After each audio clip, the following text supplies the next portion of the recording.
Start the Zoom call with the former world title challenger, who has won 2 in a row. Most recently, you have seen him defeat Sonny Fredrickson via 10-round decision inside the bubble, and he's won 2 in a row again since he challenging Maurice Hooker back in November 2018. So please welcome to the call, Alex Saucedo. Alex, are you there, sir?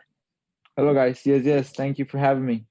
Alex, before we get to the questions, and again, use the raise hand button, or privately use the private chat mechanism, or if you can't figure either of those out, just text me and I'll get you in the chat queue.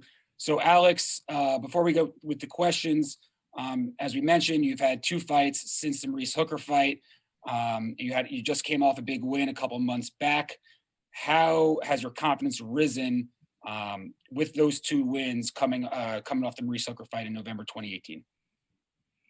I feel like my last fight with Fredrickson, it was kind of like our first fight with my new team. We had Rasaka fight, but that was like a 1-round knockout, so I don't think that counts. So this last fight with Fredrickson, we were able to see a lot of things that we needed to work on and actually know each other more, as a team. And we put on it was a good performance, but we learned a lot from that fight that we came into this camp and try to figure the things out and make it better so we can go out and perform better on Saturday night. And thank you, Alex. We had a couple late arrivals. So as I mentioned, if you'd like to ask a question, click the raise hand button or send me a question privately in the chat. So we are going to kick off first with our friend from ESPN Deportes, Salvador Rodriguez. Salvador, please go ahead when ready. Hello, Evan. How are you? Salvador, go ahead, sir. How you been? Thank you so much. I want to ask in Spanish for Alex, please. Perfect. Alex. So, Alex, 1 second. I'm going to unmute Gardy Lopez, who will translate in Spanish. So both Salvador and Alex, please wait until Gardy translates until before you begin. Ok, perfecto. Alex, un placer saludarte. Primero, ¿cómo ves la situación en esta división? ¿Qué tan cerca estás de ir por un título del mundo? Y el hecho de pelear en una cartelera tan importante y tan grande como es Lomachenko, Teofimo Lopez, lo que representa para ti el hecho de estar en esta cartelera que todo el mundo va a estar viendo.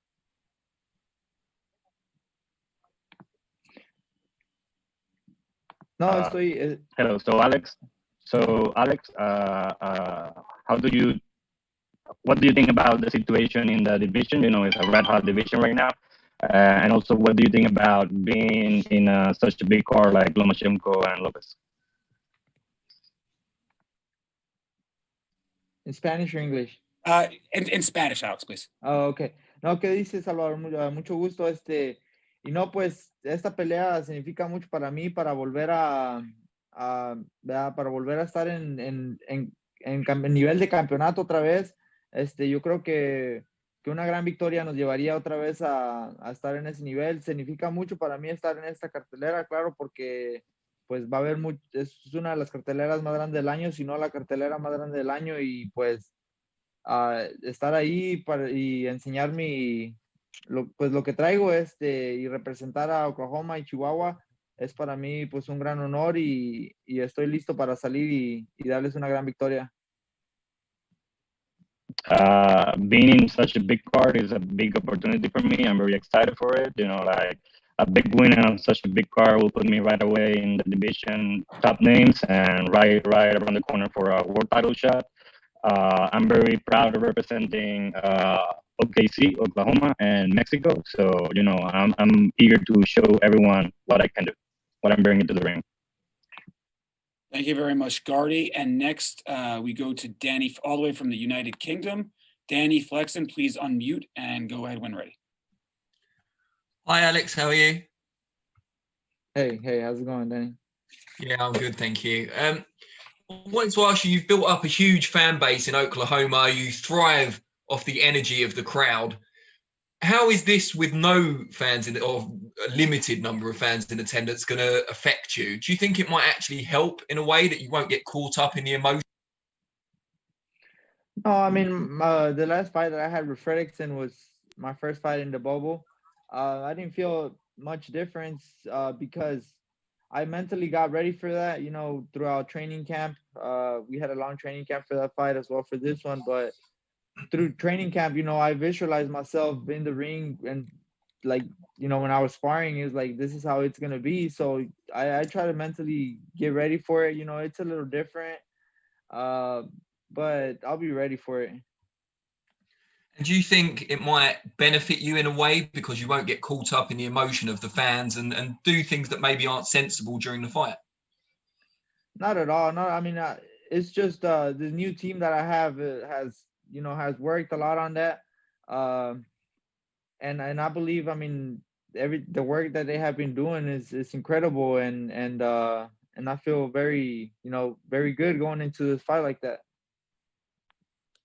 Thank you very much. And again, we have another UK fan. And again, for everybody on the line, UK fight fans will be able to watch this fight on the Fight TV app, available for £9.99, which is about 13 American dollars. So a very good deal there. Jonathan Nagoff, I've asked to unmute. Please unmute yourself and ask Alice a question when ready. Hey, Alex, how you doing? Hey, Jonathan. Good. How's it going? Yeah, not bad, thanks. Last time we spoke, you spoke about the regret you had from the Maurice Hooker fight. How much of that experience, though, fighting for a world title will play a factor going into Saturday night? No, it's everything. It's everything. I mean, I gotta show myself, and I gotta show my fans, you know, what I'm really all about. I mean, that fight, you know, it brought a lot of things down, and you know, getting a big performance, big win this Saturday night will put me back up there. Thank you very much, Jonathan. We got a lot of questions, so I'm gonna keep it to one question per person. So we go over to Southern California, which is right around the corner from where Alex is right now. Miguel Maravilla. Miguel, please go ahead when ready, sir. Hey, Alex, how's it going? First of all, you were, when we talked and probably about a year ago, you were really excited about the new team, about training with Pedro Nema. How's that coming along? How's the progress? Do you feel that you still need more to improve on coming into this fight? And how tough is Barboza? I mean, we definitely saw a lot of things that we could improve on my last fight. Like I said, it was our first fight, you know, going a distance, going 10 rounds. So we all learned from each other from that fight. And we came back into training camp and worked on the things that we saw I needed to work on. So I believe Saturday night, you guys will see a difference of Saucedo still. And, you know, the same Saucedo putting the pressure and stuff, but you know, more intelligent in there, using more jabs, lateral movements. And Barboza's he's an undefeated guy, man. It's not, you know, it's gonna be a tough fight, but I gotta go out there and get an impressive win for myself. Thank you very much. Adriana Jimenez from Fino Boxing. Please ask to unmute, so please unmute and ask your question when ready. Adriana, are you there? Yes. Can you hear me? Yes. Yeah. Okay. Perfect. Hey, Alex, how you doing? I know that in the past you have been calling out Jose Ramirez, and now that fight with Ramirez and Josh Taylor is in the works, do you feel that with an emphatic win this Saturday, it can give you an opportunity to fight the winner between that fight? I mean, I just want to fight the champions, but hopefully it does happen. You know, if they unify or don't unify, the fight between me and Ramirez will happen. And I mean, if it doesn't happen now, it's gonna happen sometime. I mean, we're both young. We both, you know, want to fight each other. So that fight's gonna happen either after this fight, either later on. It's gonna happen. Thank you very much, Adriana. Next, we will go to Joshua from 8-6 Boxing. Josh, please fire ahead when ready. Thanks. Hey, Alex.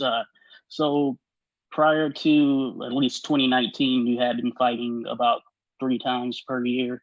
Then you had those 2 hard fights in 2018 with Zapavinia and Hooker, of course, and you fought once in 2019 and so far once in 2020. Physically, how do you feel? Do you feel you're where you're at, and what has this sort of break in between the Hooker and Zapavinia fight been good for you overall for your body? No, definitely. I felt like I needed to take that time off and make sure I got back with the right team and with the right things that I needed for my career. I took a year off, but it wasn't a year off boxing. It was just a year off of me learning more and working with the new team. So I feel like it helped a lot, and you know, I'm hungrier than ever and ready to perform. All right, thank you very much. Again, we got Alex for a few more minutes. Arnold Barboza is waiting in the queue, so Alex, he can hear everything you're saying, and we'll have Arnold on in a couple minutes. So if anybody else would like to ask a question of Alex, again, please privately message me in the chat, or use the raise hand button, or shoot me a text message, and we will get you immediately over in the queue. So just we'll wait 1 second for that. All right, looks like Danny Flexen has one more question, so we're going to go back to the UK. Danny, please unmute and go ahead when ready, sir. Looks like Danny. Danny, there you go. I'm here. Go ahead when ready, Danny. Thank you. Someone in a previous question mentioned Jose Ramirez, Josh Taylor, and your ambitions to fight the winner. Just thought it'd be worth asking who you think will come out on top in that fight and why. You know, I think it's a really good fight. I was going for Ramirez because you know, the body shots and this and that, but their last performances, you know, just kind of changed everything. So I just think it's a really good fight. I mean, it's a really good fight for the 140 division. It's very hot right now. It's on fire. So no, may the best man win, and looking forward to fighting any of those guys. Thank you. All righty. We will have one more for Alex, and we just find got to scroll through here. We are going to go to Ernesto Amador. He will ask the question both Spanish and English. So Alex, you can answer in Spanish, and we have Ernesto. He's very bilingual, so he will translate. Ernesto Amador, please go ahead when ready, sir. Okay, thanks, Evan. What do you prefer, to ask first in English or Spanish? What do you prefer? You could just do it in both. However you want to do it, Ernesto. The floor is yours. There you go, sir. Cholo, un placer saludarte. Una pelea muy importante con Arnold Barboza. Dicen que en el boxeo ustedes dos no tienen reversa y que seguramente se van a robar la noche, pero también está complicado por lo que les dejó la pelea de Cepeda y Baranchik. Cholo, it's good to see you. Some people in boxing mentioned that you and Arnold, they don't have reverse. So you go to have a fight in the middle of the ring. But the thing is that, of course, Cepeda and Baranchik, they give you an example to a great fight. So it's going to be complicated to be over than that. ¿Qué dice Ernesto? ¿Cómo estamos? Y pues yo creo que en esta pelea es donde voy a poder demostrar de verdad quién es Alex Saucedo y lo que hemos estado entrenando con el nuevo equipo. La gente dice que va a ser una guerra y no sé qué, pero vamos a ver el sábado en la noche. Hay que demostrar todo lo que he estado trabajando con mi equipo y no, estoy listo para salir y demostrar grandes cosas, ya sea lo que sea. What about Cepeda Baranchik fight? ¿Qué opinas de lo que dejaron ellos, Cepeda y Baranchik? En español y en inglés, por favor. English and Spanish, please. No, pues fue una pelea emocionante. Fue una pelea emocionante que, ¿verdad? Pues yo creo después de que noquearon a Baranchik, todos nos quedamos, pues, que wow, fue increíble también, pues, como se quedó ahí tirado, pero son cosas del boxeo y fue una pelea impresionante que, pues, en verdad le dejó saber lo que es el boxeo y como dice usted, Ernesto, pues que no se puede jugar boxeo. Okay, both answers in English now, please, Cholo. No, I feel like the Baranchik and Cepeda fight was a very exciting fight for all the boxing fans. you know, we learned in that fight that you cannot play boxing for sure. It was an exciting fight for all the boxing fans, and looking forward to my fight and you know, bringing excitement as well. Well, thank you, Ernesto. And again, thank you very much, Alex. As a reminder, he will be in the co-main event against Arnold Barboza Jr. So live from Southern California via Oklahoma City in Mexico, we thank Alex Saucedo for joining us on the call.